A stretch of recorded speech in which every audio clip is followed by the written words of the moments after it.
નમસ્કાર મિત્રો, હું છું વિનોદ અને સ્વાગત છે તમારું મારી આ યુટ્યુબ ચેનલ ઉપર।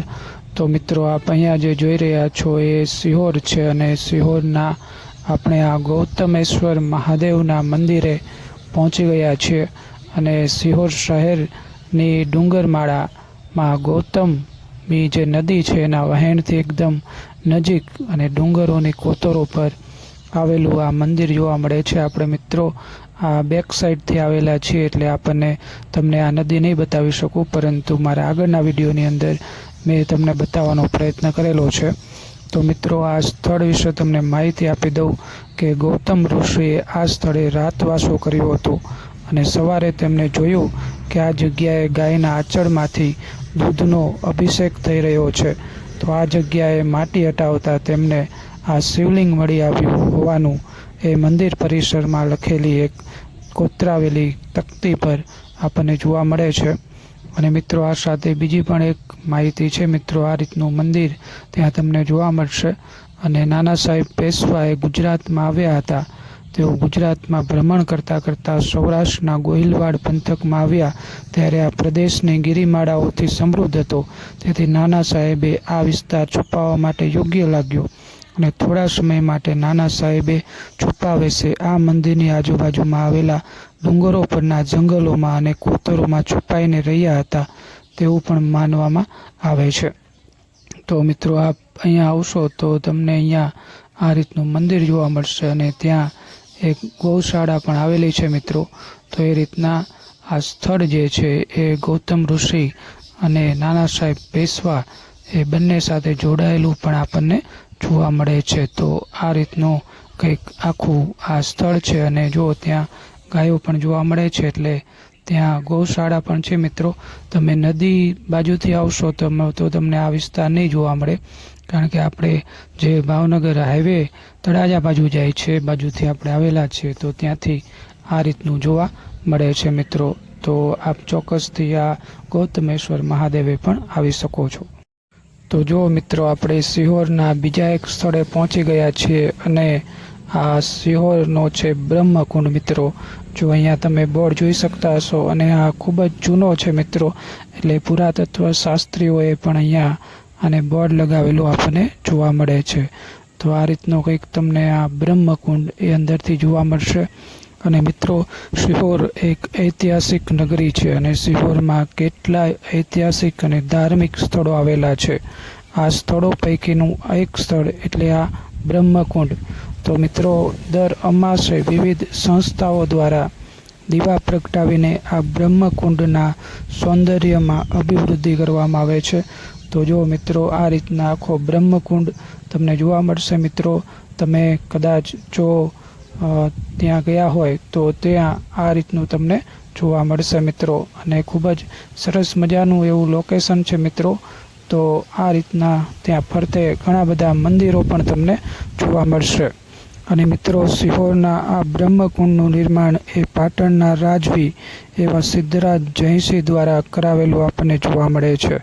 અને અહીં નવનાથ પૈકીના એક એવા કામનાથ બિરાજમાન થયેલા પણ અહીંયા આપણને જોવા મળે છે। તો જો આ એમનું શિવલિંગ છે કામનાથ મહાદેવનું, અને આપણે એમના દર્શન કરીએ મિત્રો, એમને આપણે નમન કરીએ છીએ। તો એનું પણ અનેરું મહત્ત્વ અહીંયા જોવા મળે છે। અને ઉપરાંત આ કુંડ પણ પુરાતન દ્રષ્ટિએ પણ અનન્ય મહત્ત્વ એવું ધરાવે છે। શ્રાવણ માસમાં ભાવિકો અહીં બહોળી સંખ્યામાં આવતા હોય છે અને ભાદરવી અમાસે અહીં ભાતીગળ મેળો પણ ભરાય છે।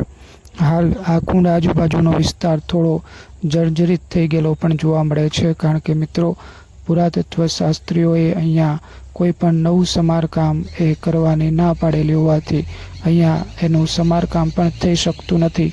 તો એ રીતના પણ તમને અહીંયા જોવા મળશે। તો જો મિત્રો, આપણે ઉપરથી તમને આખો વ્યૂ બતાવી દઉં છું કે આ રીતના આખો એ બ્રહ્મકુંડ જોવા મળે છે। અને મિત્રો, ખૂબ જ જૂનો છે, લગભગ 500,000 વર્ષ પુરાણો એ આ બ્રહ્મકુંડ આપણને જોવા મળે છે। તો મિત્રો, જો આપ સિહોરની અંદર આવો તો ચોક્કસથી આ બ્રહ્મકુંડની મુલાકાત લેવાનું પણ ચૂકતા નહીં, કારણ કે ખૂબ જ ઐતિહાસિક એવો આ બ્રહ્મકુંડ જોવા મળે છે। તો મિત્રો, આ રીતનું કંઈક ત્યાં આપણને જોવા મળશે અને ત્યાં અલગ અલગ ઘણા બધા દેવી દેવતાઓના પણ ત્યાં મંદિરો એ ફરતે તમને જોવા મળશે. એટલે મિત્રો આ રીતનું આખું ફરતે બધા મંદિરો અને વચ્ચે એક કુંડ આવેલો છે. તો આ સિદ્ધરાજ જયસિંહ એવું માનવામાં આવે છે કે એમને એ શ્રાપ હોવાથી એ કોઢ નીકળેલો હોય છે અને ફરતો ફરતો આ સ્થળે આવે છે અને આ સ્થળે એ આ કુંડની અંદર નાય છે મિત્રો.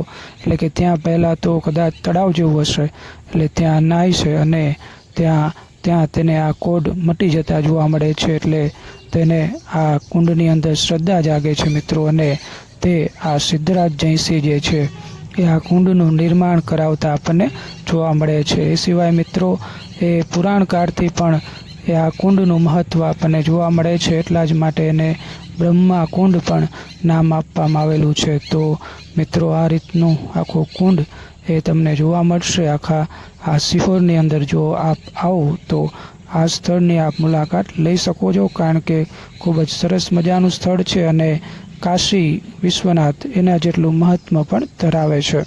તો મિત્રો ખાસ એ શ્રાવણ મહિનાની અંદર અહીંયા એ ઘણા બધા ભક્તો પણ આવતા એ આપણને જોવા મળે છે. તો મિત્રો સિહોરની અંદર બીજા પણ ઘણા બધા એ સ્થળો આપણને જોવા મળે છે. એનો વિડીયો પણ આપણે તમને આ ચેનલ ઉપર જોવા મળશે મિત્રો. આપણે આ ચેનલ ઉપર ઘણા બધા વિડીયો મૂકેલા છે મિત્રો. ભાવનગરના પણ જેટલા જોવાલાયક સ્થળો છે એના વિશે પણ આપણે આ ચેનલની અંદર માહિતી આપેલી છે.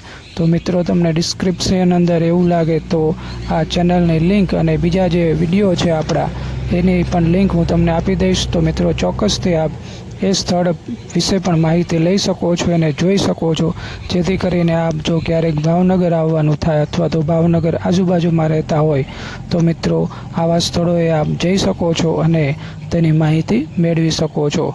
તો મિત્રો આપ પણ જો સિહોર બાજુ આવતા હોય તો આ બ્રહ્મકુંડની મુલાકાત લેવાનું ભૂલતા નહીં, કારણ કે ઐતિહાસિક પૌરાણિક એવું ખૂબ જ મહત્ત્વ ધરાવતો આ બ્રહ્મકુંડ મિત્રો અહીંયા જોવા મળે છે.